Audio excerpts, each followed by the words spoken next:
Hey Gear Up Districts, I'm Terry Sullivan, Director of the West Kentucky Gear Up Grant. Your district is part of this special grant of the West Kentucky Educational Cooperative, and I'm excited that we are working together for another year. As you think about beginning your school year, the West Kentucky Gear Up team recognizes how challenging 2020 has already been for all of us, and especially for you. We know that decisions are being made right now that will affect your work, and you might need some additional support. Please remember that the college and career coach in your district, as well as the STEM consultants in math and science, are part of this grant to provide that extra support. We've been working during the closure, and we are continuously working on different ways that we can support you and your work with students to make it most effective. We created this short video that allows you to see our faces again and give you some things to consider as time gets closer to the start of the school year. Our main goal is helping you. We hope this gives you some encouragement and reminds you that you aren't alone. Contact us anytime for help. Here are 10 tips for a successful school year. Thank you.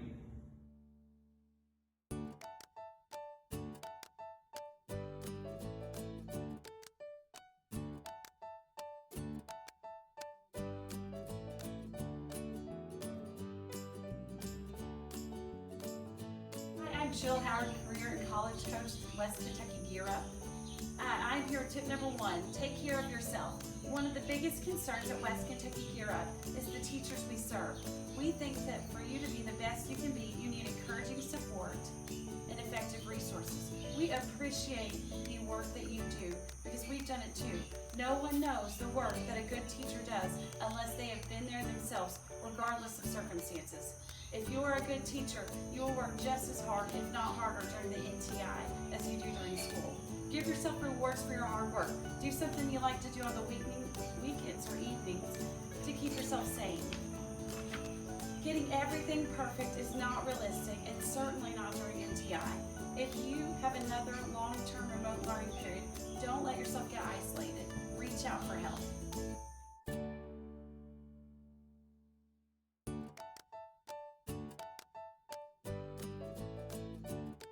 Tip number 2, remember what is really important.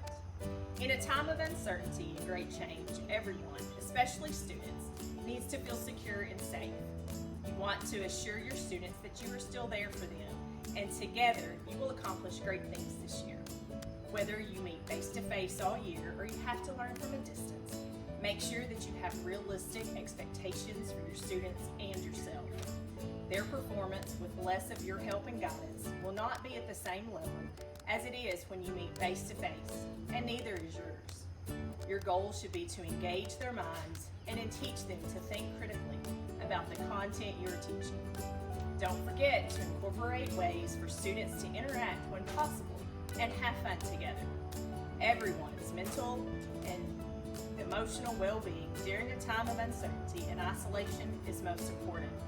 But as educators, it is important that we remain flexible and continue to challenge them to learn in the best ways we can.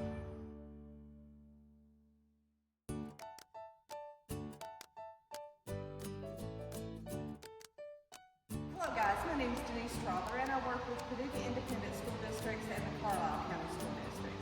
Today we're going to talk about tip number 3, simplify things. Use a simple weekly to-do list for students.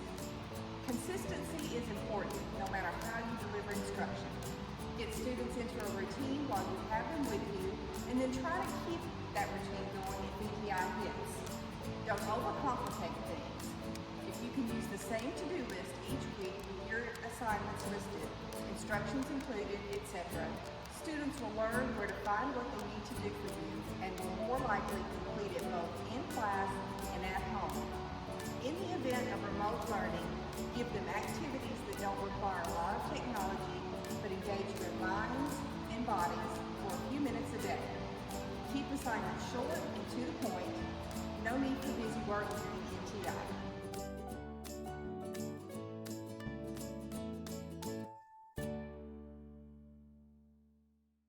Hello, I'm Todd Merrick. And it's me again, Jill Howard. We're here with tip number 4. Pick one learning platform, start with it on day 1, and stick to it. You've been bombarded with a ton of ideas from learning platforms, online simulations, and everything else imaginable. Depending on your school's technology situation, this will be different for everyone.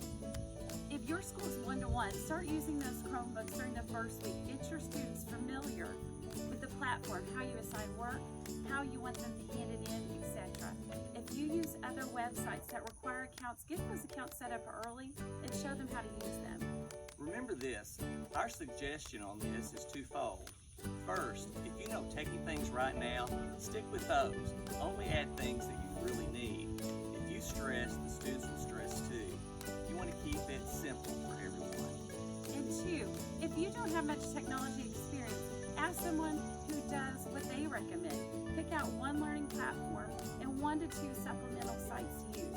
Don't try to use it all. Whatever you select, it is so important to incorporate those into your normal routine at the beginning of the year when students are in your room. Learn together and ask their opinion on ways to make it better. If you need help with getting started, reach out to us at Gear Up and we will be glad to help. Another thing, when students do not have access to technology at home, if students don't have internet access or a reliable device during their work time, you will need to find this out early so that you can make a plan.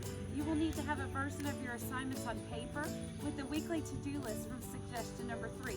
Attach worksheets, articles, and other assignments that they can complete on their papers on their own paper. Some students may have access to a computer but no internet access.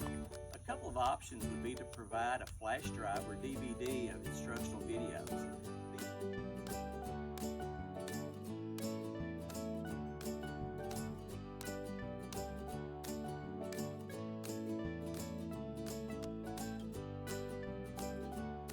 This is Crystal again with the next tip.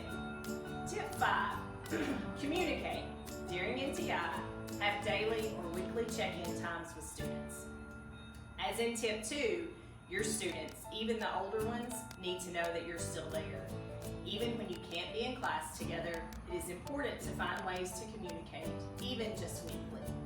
I suggest that you choose a time either daily or weekly, or something in between, and let your students know that you will be on Zoom, Google Meet, whatever you choose to use, for anyone who wants to ask questions or chat. Have office hours during NTI. For students who don't have internet access, you can tell them that during a certain time each week, you will be making phone calls to check in on them, so they should expect it. It would be nice to make some kind of contact with every student at least once a week. Some weeks that might not be possible, but it is a good goal. If you schedule a Zoom meeting and several attend, you can knock out several in one event. Before NTI happens, let them know that you will be communicating with them, so they should expect to hear from you.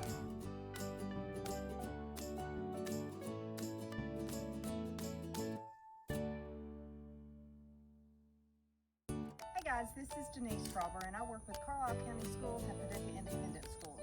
Today we're going to talk about tip number 6. Don't assume. Give detailed instructions for what you want students to do. Regardless of what kind of assignment you give students, don't be afraid to give detailed instructions. After you give instructions for a project or assignment, ask someone to repeat the instructions back to you so you know that they understand. It is worth the time to prevent misunderstanding and having to go back and fix it later, especially during remote learning. Most of them will need to know more than you might think to complete the work the way you want them to. If you keep things as close to normal, that is, the way you did it in the class face-to-face, they will more likely understand what you want from them, especially if you are using a new type of assignment. Give them maximum instructions. Don't assume they will figure it out. This will cut down on late-night emails and messages.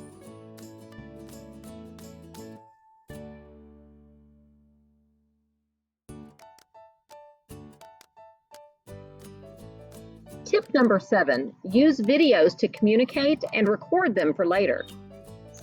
Whether you're meeting face-to-face or from a distance, videos can be effective ways to teach. Whether you use Google Classroom or another platform, it's good to let them see and or hear from you regularly when you're apart. Videos are a good way to quickly give instructions and give longer explanations of concepts.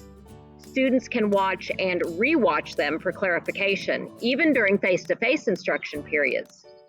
You can communicate with multiple classes at once and link those to your Google Classroom page or other platforms. Students can watch the videos when it's good for them and ask you questions individually.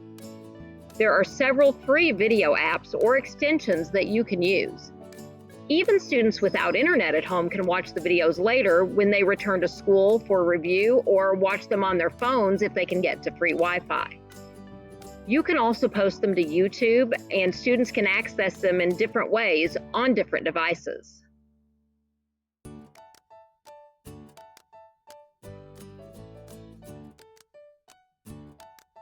Hello, Todd Merrick again with tip number 8. During NTI, provide non-tech activities for students. Some of our students do not have internet access or an adequate device. They might be able to watch videos or access websites, but it is difficult to do assignments on a phone. Their Wi-Fi could be unreliable or non-existent, and they might have to travel to a place with Wi-Fi to access it. These are facts that we have to consider. I suggest that while you try to communicate with technology, try to limit how many activities you give students to do on the computer. Here's why. They don't need to spend all day, every day in front of a screen.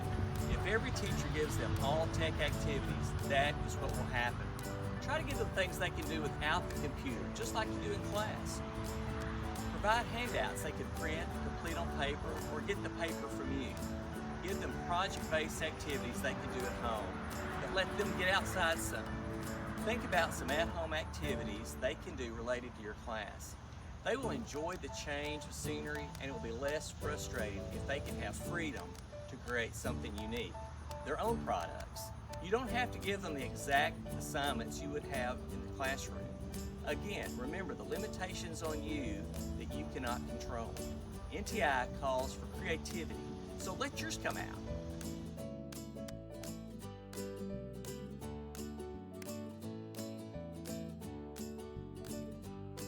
Tip number 9. Don't forget assessments during NTI, but be selective and flexible.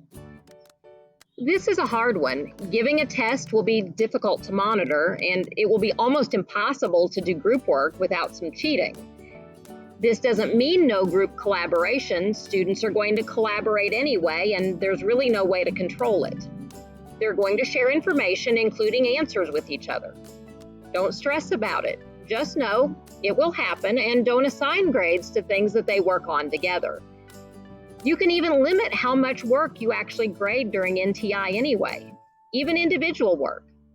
You have no idea who actually did the work when they aren't in front of you doing it. Giving unique assignments in which everyone's work is different can help with this, but that isn't always the best way to assess. Staying in contact with students gives you the opportunity to talk to them, ask questions about what they learned, and get somewhat of an idea of how much they're actually doing themselves. All you can control is what you assign. It's up to them to engage with it authentically. Be realistic in your expectations and be fair and consistent, trying to keep it similar to in-class expectations. Assignments in which students have to create their own unique answers are difficult and time-consuming to grade, but they give a clearer picture of what the student learned. Consider doing at least one of these during the NTI period so you can feel confident that the results are accurate. If you want to give a traditional test or quiz, use Zoom or Google Meet and require them to take it on screen so that you can watch them. If you want them to do group work, let them work in Zoom. Create breakout groups for them and determine how you want to assess.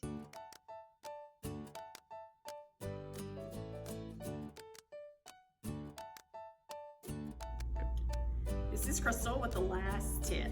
Tip number 10, keep a routine. Don't work extra hours. This is a good suggestion to follow no matter what kind of instructional method you use. Pay attention to this one, especially if you have another long-term closure. As most of you already know, teachers burn out during NTI much faster than regular school days. The monotony of working from home without the social interaction can take a toll.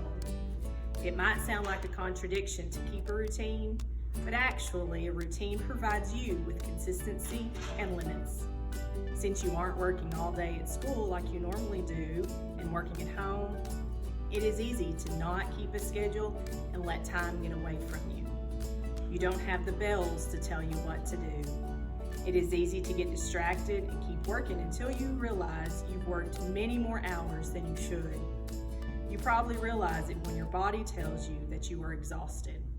Establish a daily routine, include breaks and eating times, and make yourself stop at the end of your schedule. The work will be there tomorrow. Be willing to work non-traditional hours during NTI. Sometimes it might help older students to contact you in the evening instead of the morning. The important thing is to communicate with your students about how and when they can reach you.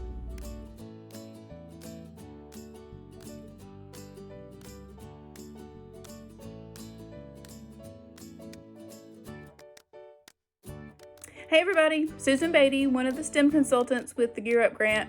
As you've just watched, our coaches have done a great job of giving you some tips that you might consider as you begin this challenging year, that you might get an idea and be able to make your class even better than before. We hope that you will remember us as you plan this year. Don't forget you have a coach in your building. You have math and science consultants that you can reach out to that we're willing to come and help or meet with you virtually, whatever works for you. Just don't forget we're around because we want you to have a great year. Thanks. Hey, I'm Susan Barton, one of the STEM consultants. I just want to let you know that between all of the Gear Up people, we have many, many years of classroom experience. We want to make our experience work for you. If we know the answer to a question you ask, we'll tell you everything we know. And if we don't, we'll do everything we can to find the answer. Please let us work for you because we are the Gear Up crew.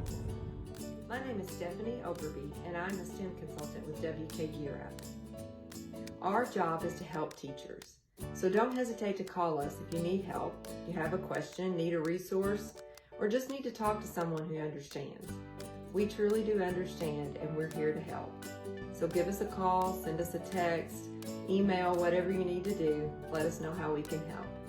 Have a great year. Bye. Hi, I'm Beth Penick, and I'm the newest STEM consultant with West Kentucky Gear Up. We consider it an honor to be able to work in your school. Your teachers, administrators, other staff, and students are the very best. We know you will handle each challenge you face this year with professionalism and grace. We hope you have a great start to the school year.